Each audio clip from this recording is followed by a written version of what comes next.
Every year, I play a game of life and death with Santa, and all I want for Christmas this year is to stop playing. They say the average child stops believing in Santa around the age of 8, maybe 8 and a half, but not me, cause I'm not like other kids. You see, I've actually met Santa many times. Now, I know what you're thinking. That's not possible. Santa isn't real. Well, you're both right and wrong at the same time. And for that very reason, I stopped telling people the story after I turned 10. But it goes something like this. I remember loving Christmas. The lights, the sounds, the decorations, the stockings, and most of all, like any young child, waiting for Santa to come down the chimney to give me my presents. One Christmas Eve, when I was 4 years old, I remember insisting to my mom that we leave just the right amount of cookies on the table for him. For some reason, my 4-year-old self had decided that he only liked the oatmeal ones, and not those made with chocolate chips, like we actually had in the kitchen. So, my mom and I cooked up a batch just to leave for him. A batch that she helped me bake with love, knowing they would go to waste. That night, I remember putting myself to bed extra early, knowing that the faster I went to sleep, the faster I would wake up in the morning to the presents that always awaited me on Christmas morning. I had been fast asleep that night, when I was suddenly awoken by the sound of rustling on the roof above me. This was it. I thought to myself, it's Santa. I'll finally catch him in the act. So I snuck out of bed, tiptoed downstairs, and, as expected, spotted a man with a white beard, all dressed in red, standing in the living room by the Christmas tree. I ran to my parents' bedroom in excitement, and tugged at their sheets. Mommy, Daddy, Santa's here, Santa's here. My dad rolled over, eyes still closed, and humored me. Oh yeah, he just came down the chimney. That's nice.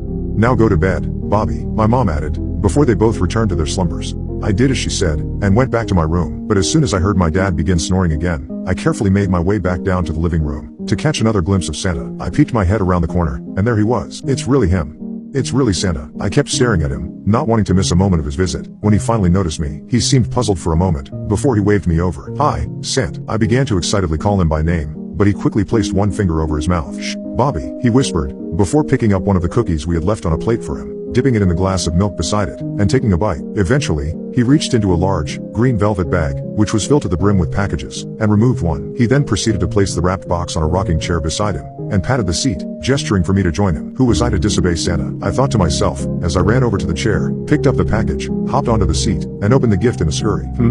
I muttered, as I unwrapped it, and removed it from its packaging. It was a humble wooden box, with a surface like a chessboard, containing several small pieces, each resembling festive objects like a reindeer, a candy cane, a snowman, and a Christmas tree. It's a game, Santa said with a smile, before explaining the rules. Reindeer beats candy cane beats snowman, snowman beats the Christmas tree, and the Christmas tree beats reindeer. We played the game for hours and, as the night went on, I gradually learned how to play. That first year, he let me win. I know that for sure. After the third game that night, he smiled, and told me I was good at the game. He then tipped his red cap, stood up, and let himself out the front door. As soon as my parents woke up the next morning, I rushed to tell them everything that had happened, but they laughed off my story, likely dismissing it as a child's fantasy, and we went about our Christmas Day traditions, just as we always had. Looking back on it, from a kid's perspective, there was nothing unusual about it at all. I was just playing a game with Santa, and so, I couldn't have been more excited when he returned a year later, with the same game. We played it again, and I won again, which Santa seemed to be impressed by, laughing aloud, as he scarfed down his cookies. It wasn't until the third year, where things changed. That year, I was once again excited to play the now annual game with Santa, and just as he always did, he reached into his bag. But this time, he pulled out a different game. Not unlike the first, but this board was larger, with more pieces, and far more complex. Okay, Bobby, now that you're old enough, we're going to play for real. I wasn't sure what he was getting at, but I agreed to play anyway. He explained the new rules, which were a bit more difficult to follow, and we began to play. And this time, Santa won. Letting out a soft chuckle, he removed 2 items from his pocket.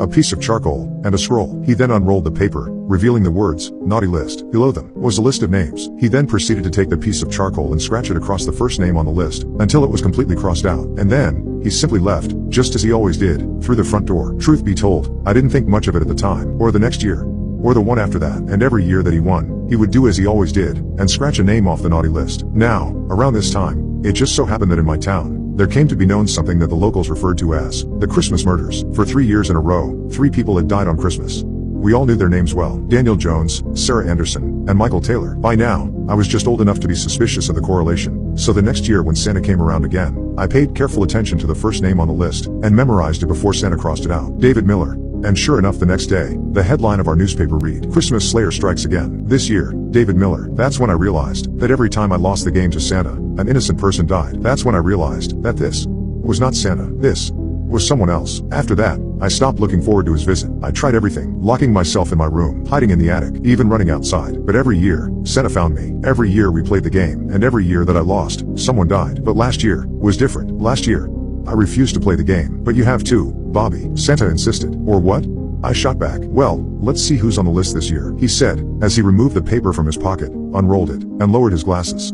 Ah, yes, just as I thought. He pointed to the first name on the list. It was mine. I don't want to. I cried out, as I began to walk away. If you don't play, then you get scratched off the naughty list, Bobby. And what do you think happens then? Who the fuck are you? I shouted. I want to know. Now, he belted out a laugh, just as Santa always did, in all of those children's Christmas stories and movies. With his eyes closed, and holding his belly, seemingly charmed by my reaction. You know me, Bobby. I'm Santa. Get the fuck out. I'm calling the cops. Then you forfeit, he said, menacingly, as he removed the piece of coal from his pocket and was about to scratch off my name. Wait, I called out, as I stopped at the door and turned back to him. All right, fine, I said, defeated, agreeing to play the game. And so, sitting there, across from Santa, and looking down at the wooden pieces, I began to think about everything he had ever taught me about the game. Starting at the beginning, reindeer beats candy cane beats snowman beats the Christmas tree, and the Christmas tree beats reindeer. But he was good at the game, too good, and nearly lured me into a false move. But this year, I was playing more carefully. I thought about every possible move, what his maneuver might be in return, and how I could counter. Somehow, I got the feeling that I was about to make the exact move that Santa wanted me to make. But I was resilient. No matter what, this year, I had to win, and so I did. Christmas tree beats reindeer, I said defiantly, as I moved my Christmas tree piece forward, knocking his reindeer to the board. Good job, Bobby. Santa congratulated me with a smile, before standing up and walking away. Maybe next year, I won't go so easy on you, he said, before walking out the door, just as he always had. That was last Christmas. Coincidentally, the first year our town didn't see a Christmas murder, and since then, I haven't been able to stop thinking about it. Who is he? Why does he make me play the game? Is he doing this to anyone else? And will it ever stop? To this day, I still don't know the answers. But what I do know is, Christmas is now just 7 days away, and all I want for Christmas this year is to stop playing the game.